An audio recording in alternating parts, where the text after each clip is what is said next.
I am not a financial advisor. This is not financial advice. Do your own research. Consult a professional investment advisor before making any investment decisions. This show is for entertainment only. Faites vos propres recherches.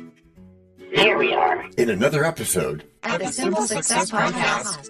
And this is financial life coaching from a happiness perspective.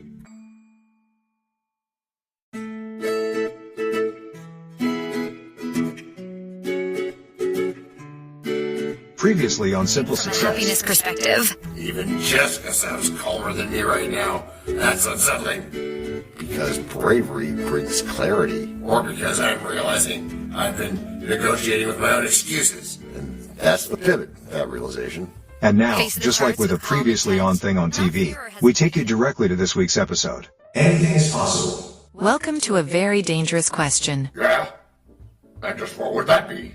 What would Napoleon Hill do? If what? I'll take that one, Ruth. DT, what would Napoleon Hill do if he had your bank account and your stress level? Bold of you to assume he wouldn't just write another book and avoid my bills. Fair, but chapters 1 and 2 of this great book basically push one idea hard. What's that? That your thoughts aren't passive, they're instructions. Instructions? Mine are like, panic slightly, check account, panic more. Which isn't really much better than my law. Your law? Yeah, Alice's law. I'm Alice. Oh, right. That's where if you return something, then you suddenly have free money, right? That's the one. God bless Garrison Keillor. Yet Hill might say that you're programming failure on repeat with that. Oh, great. So now I'm not broke, I'm just poorly coded. Or think of it this way. You treat desire like a starting engine, not a wish. My desire is to not eat cereal for dinner. Engine not yet starting. Because it's a negative. You gotta be positive and specific. What exactly do you want? Money. Enough to stop Googling cheap but edible. Still fuzzy. You push. How much and by when? But what are you giving in return? Wait, giving in return? I thought this was manifestation, not a yard sale. It is, but you'll find, as I did, that manifesting works better when you give a whiffum to the other side. A whiffum? A what's in it for me? All right, a what's in it for me. Commitment is where I usually exit the building. And that's why chapter 1 feels like a slap, because it says drifting is a choice. I feel attacked. Also seen, but mostly attacked.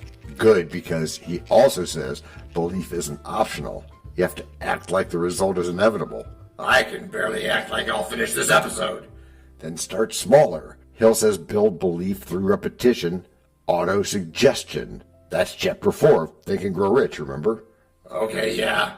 So I just tell myself I'm rich until my landlord agrees? Not quite. You tell yourself what you're building, then you act accordingly. That sounds suspiciously like effort.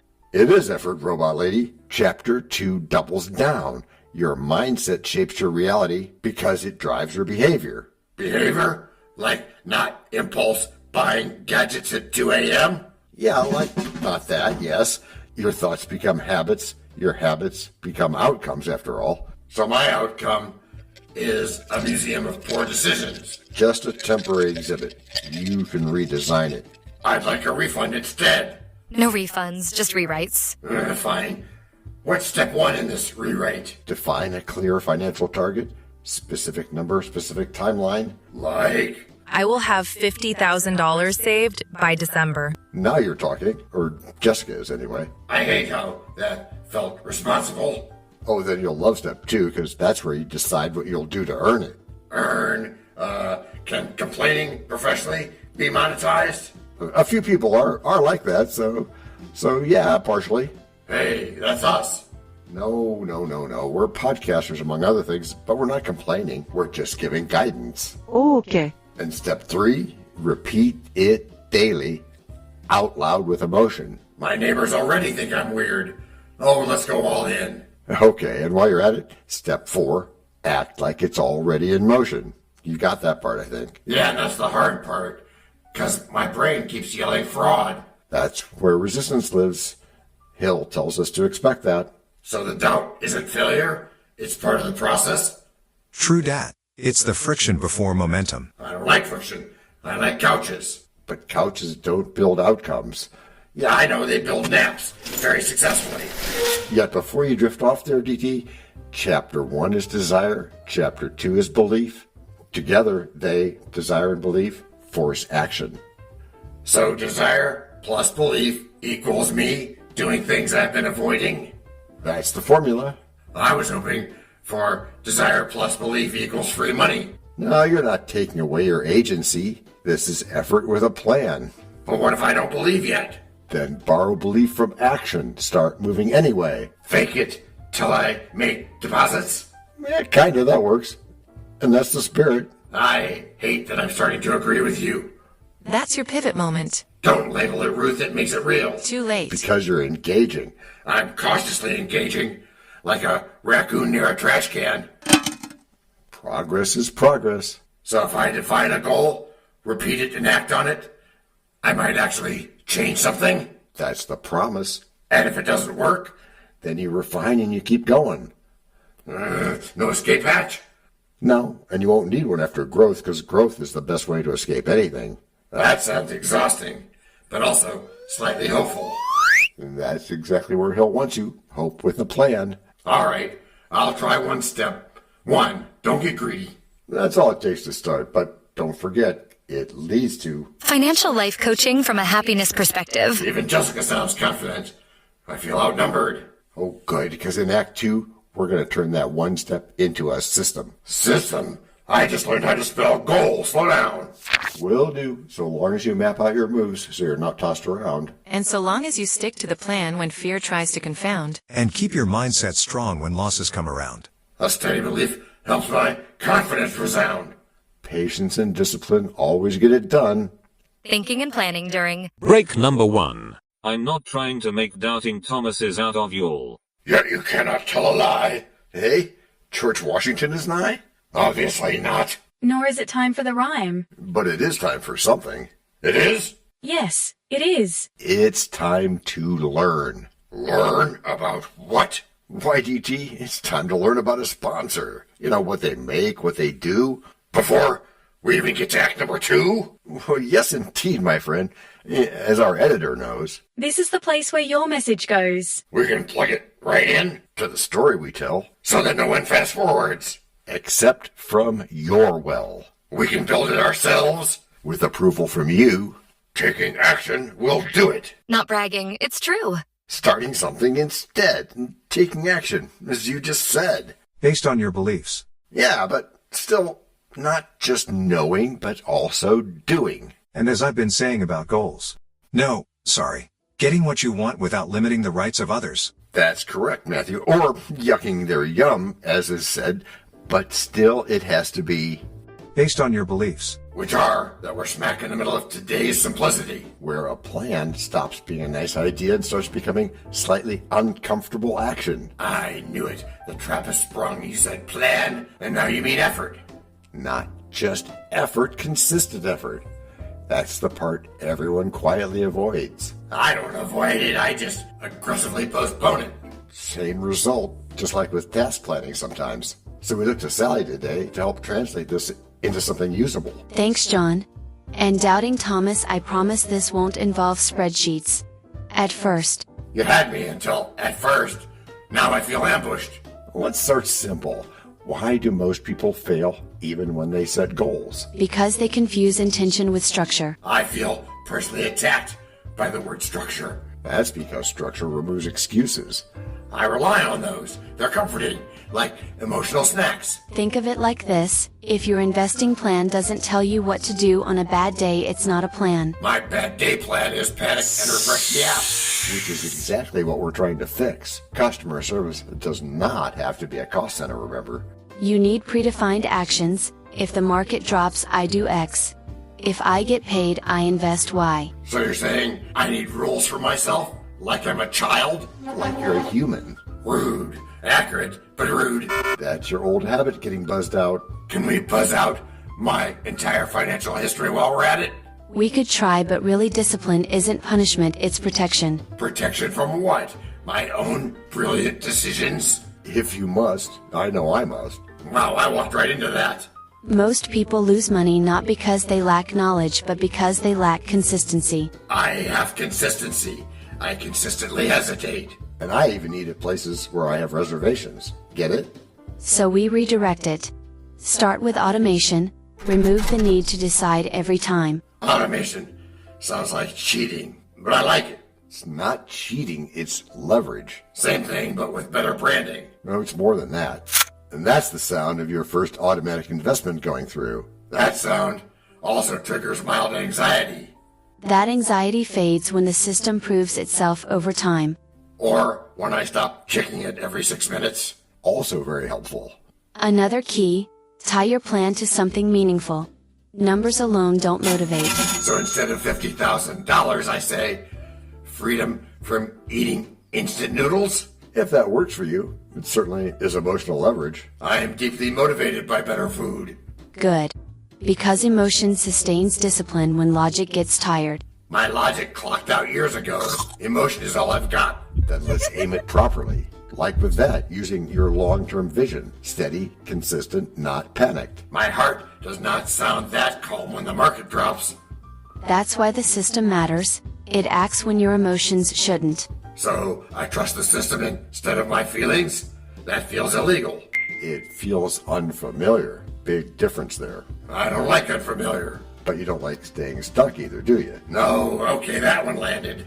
Let's make it practical. Pick one action you'll automate this week. One action? That's manageable. Suspiciously manageable. That's the point. Small, repeatable wins. Okay, I like that. I'll set up an automatic transfer. And if you starve, which I won't, right, but just if for the fun of it, we revisit the plan, not abandon it. You're very calm about my hypothetical starvation. Using the sound of progress, not panic. I'm cautiously optimistic, which is new and slightly alarming. That's your pivot again. I hate that I'm proud of that. Good, because in Act 3, we're going to stress test it. Of course we will. Why wouldn't we? Yeah, map every move with clarity so the path can be free. Hold to the vision with calm consistency. Let patience guide choices with quiet certainty. A bright, steady mindset shapes opportunity. Stick to the plan and see it through, because habits will carry you through. Break number 2. We know a lot about you already, because we know ourselves. For example, we know that you know how to listen to our podcast. We also know that you probably know how to subscribe. So as soon as you're done with that, tell us your story. We have ways you can contact us. It involves a special link where you can leave us a message. We may have an email address for you as well in the future, and we'll let you know if that happens.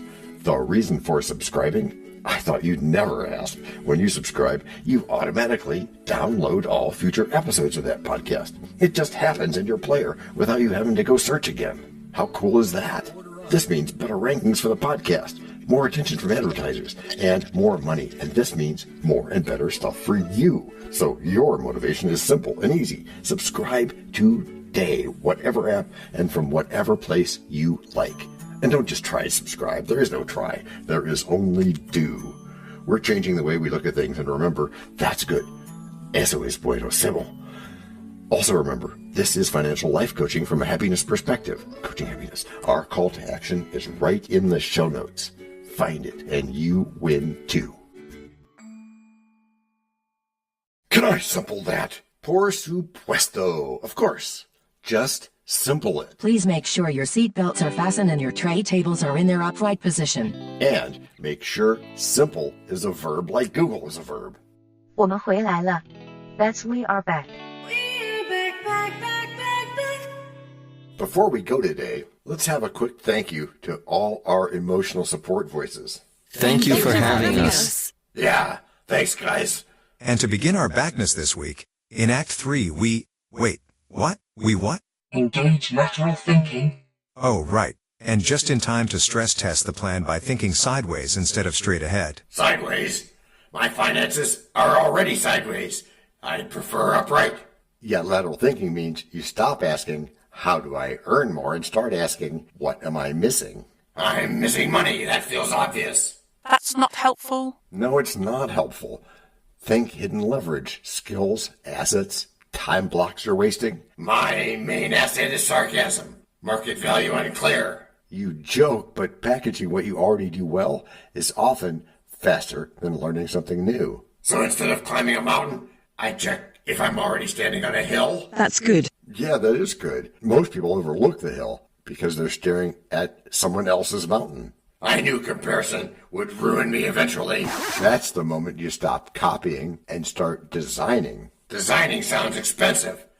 Do I need a blueprint and a hard hat? Nope, just a question. What problem can I solve faster than most people? I can find the fastest way to waste an afternoon. Does that count? Maybe. Try flipping it. Could you help someone avoid that? Oh, that's annoyingly clever. There's your lateral move. Turn a weakness into a service. So my bad habits become billable. Ooh. Perhaps then I'm listening. Here's your actionable tip. List 3 things you already do effortlessly. Then find one way to monetize one of them this week. Just one. That sounds suspiciously doable. I don't trust it. So we put in the sound here of you writing the list instead of overthinking it. Yeah, okay. Hey, one thing. I explain complicated stuff simply. People ask me all the time. Great. That's a teachable skill. Content, tutoring, counseling. Or I could just keep explaining things for free like a genius. Yeah, or you could do that. Right. Money. Oh, thanks, Robot Lady.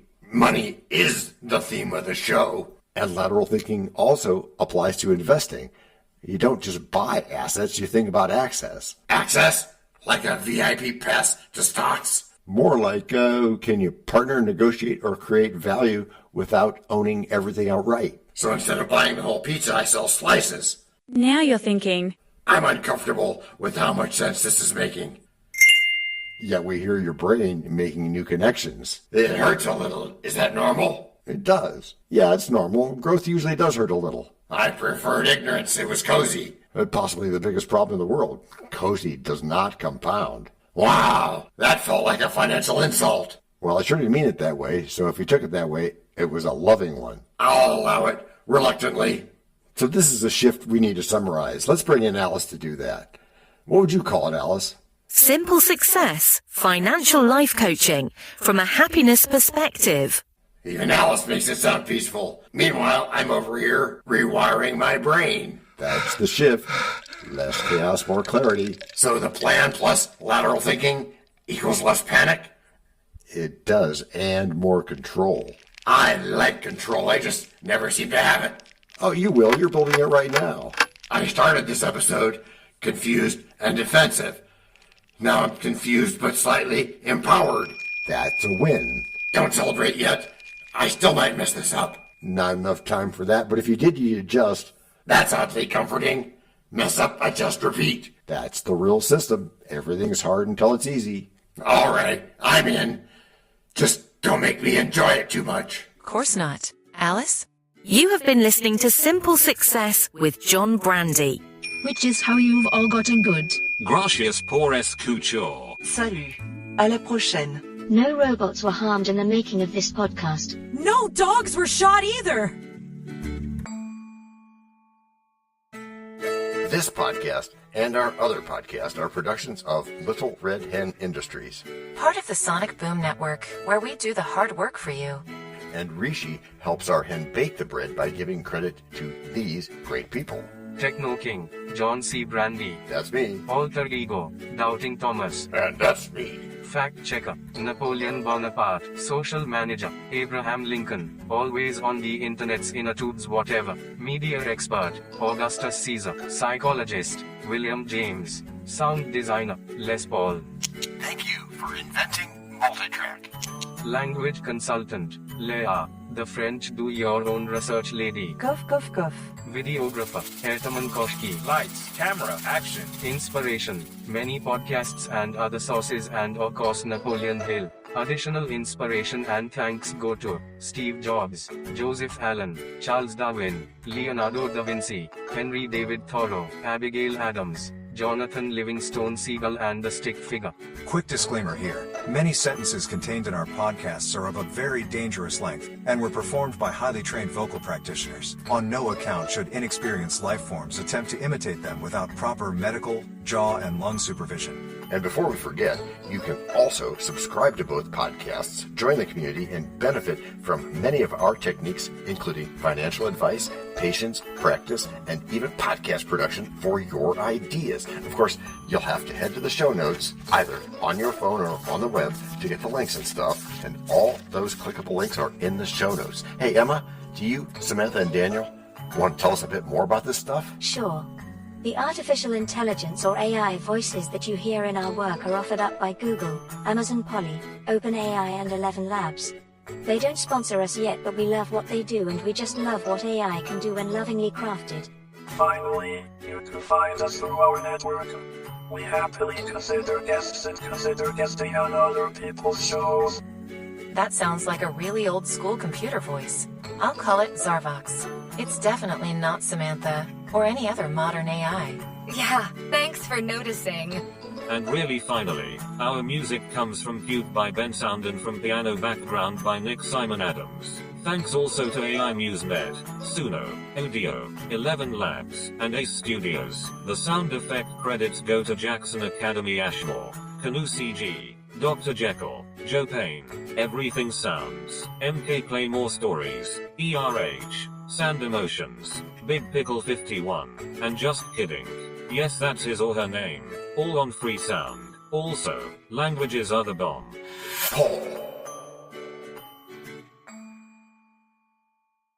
Let me be clear. This is the best podcast ever.